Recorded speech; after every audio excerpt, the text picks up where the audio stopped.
and honestly, most polarizing figures, Napoleon Bonaparte.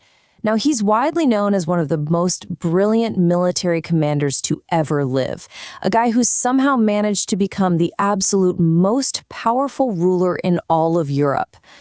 But his legacy? It is incredibly complex. For over 2 centuries now, people have fiercely debated his legendary status against the staggering human cost of his relentless campaigns. Millions died in the wars that bear his name. It's a massive historical conflict, right? So we really need to ask ourselves, was Napoleon a hero of the masses, a guy who shattered the chains of corrupt European monarchs? Or was he the vilest of villains, a power-hungry dictator responsible for unimaginable bloodshed? As we unpack the evidence today, I want you to weigh the facts for yourself. We're going to strip away centuries of myth-making, literally cut through the propaganda, and look directly at what he actually did, how he did it, and the lasting scars and structures he left on the world. Here's our roadmap for this explainer. First, the rise of Napoleon. Second, master of propaganda. Third, the power-hungry emperor. Fourth, liberator or oppressor. Fifth, lasting reforms and legacy. And finally, number 6, the final defeats. Let's get right into it. Section 1. The rise of Napoleon, from Corsica to commander. Napoleon actually started out as this brilliant but super lonely outsider. He was born in 1769 on the island of Corsica, and he grew up seriously resenting the French who had just taken control of his home. And when he went to military school in Paris, he was ridiculed by the rich aristocratic kids because of his thick accent. So, what did he do? He completely buried himself in books. He became absolutely obsessed with Enlightenment thinkers and the epic biographies of ancient conquerors. But then, the French Revolution happens, and it provides the exact spark he needed. His military ascent was nothing short of meteoric.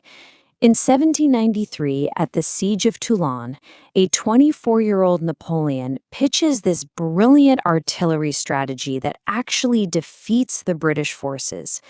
Fast forward to 1795, he suppresses a massive uprising in Paris in just 2 hours using strategic cannon fire.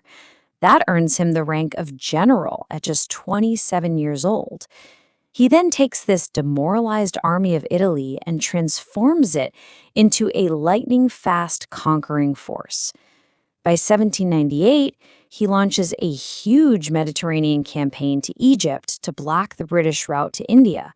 And fun fact, while he was there, his team of scientists famously discovered the Rosetta Stone, which is what unlocked ancient Egyptian hieroglyphics. Capitalizing on all this incredible momentum, by 1799, he orchestrates a political coup back in France and becomes the first consul.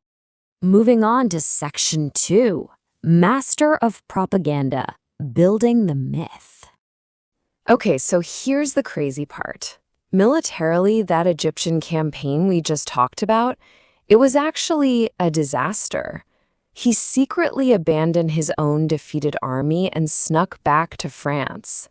Yet somehow he returns to Paris as a conquering hero. How does that even happen? Well, it's because Napoleon was an absolute pioneer in mass propaganda.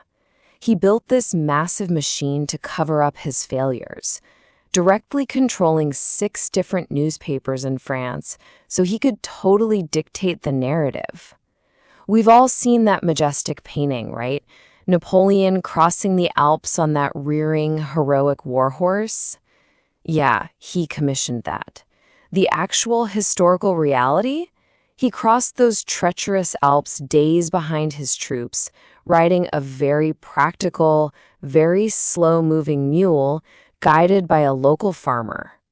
But the public, they didn't see the mule, and they definitely didn't see him abandoning his troops in Egypt. They only saw the heroic myth that his propaganda machine carefully crafted. Section 3. The Power-Hungry Emperor and the Illusion of Democracy.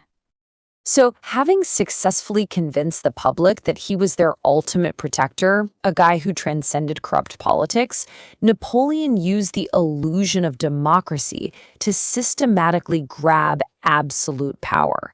He didn't just want to lead, he wanted to rule, period, without question. In 1800, there was a public referendum asking the people to approve his new constitution. The government officially reported a 99.9% approval rating, boasting over 3 million votes. Sounds great, right? But the historical reality, which was uncovered by historian Claude Langlois, is that this was a complete and utter fraud. Only about half that number actually voted for it. The rest of the votes, completely fabricated by his brother, who just happened to be the Minister of the Interior. Wow. 2 years later, a referendum to make him consul for life magically gets 99.7% approval. And by 1804, when he asks the public if he should just go ahead and be crowned emperor, once again, an absurd 99.9% reported approval. He literally rigged the statistics to make his absolute tyranny look like the overwhelming will of the people. And he really wasn't shy about it behind closed doors either. He famously declared, "Power is my mistress. I have worked too hard at her conquest to allow anyone to take her away from me." And that wasn't just a metaphor for him. His insatiable, totally unapologetic greed for power meant that peace was never really on the table. It drove him to constantly expand his empire, plunging Europe back into bloody, relentless coalition wars year after year. Section 4. Liberator or Oppressor, the Revolutionary Contradiction. Napoleon really represents one of the most fascinating contradictions in modern history. On one hand, he claimed to be the sword of the French Revolution, right? Spreading progressive Enlightenment ideals across Europe. Yet he operated exactly like the absolute monarchs he was supposedly overthrowing. Let's look at the liberator side first. When he marched into Milan, he told the Italians he was there to break the chains of their oppressive kings, and they cheered him as a massive hero. His early actions were actually so inspiring that the legendary composer Beethoven named his Symphony No. 3 after Napoleon. But let's flip it and look at the oppressor side. When Beethoven found out Napoleon crowned himself emperor, he was so utterly disgusted that he violently scratched Napoleon's name right off the title page. Why the sudden shift? Because the so-called liberator had reinstated slavery in French colonies in 1802. He enacted deeply regressive laws that stripped women of the rights they had just gained during the Revolution. He exiled dissenters, he shut down the free press, and instead of planting actual democracies, he literally installed his own brothers, Joseph and Louis, as puppet kings in Spain and Holland. Section 5. Lasting Reforms and Legacy, focusing on the administrator.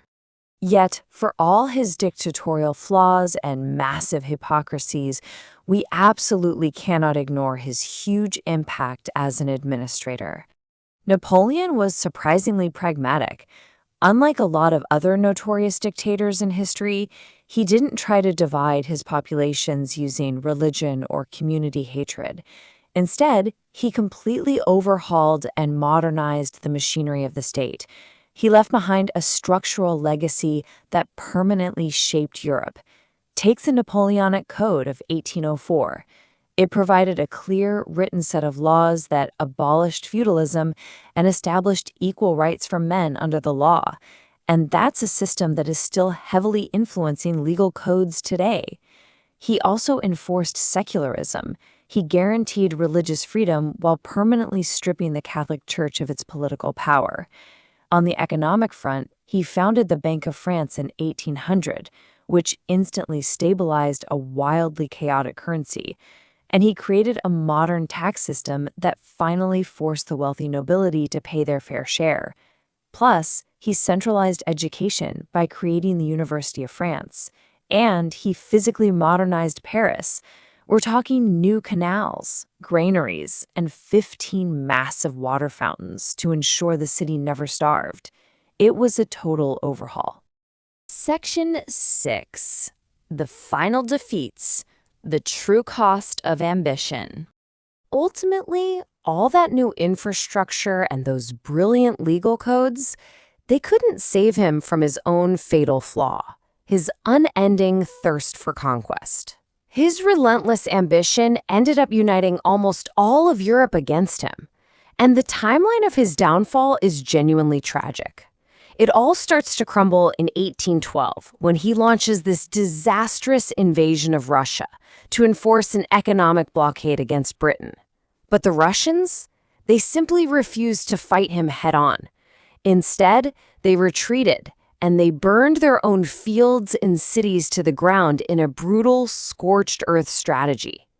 Napoleon's Grand Army did manage to capture Moscow, but they found it completely empty and freezing cold.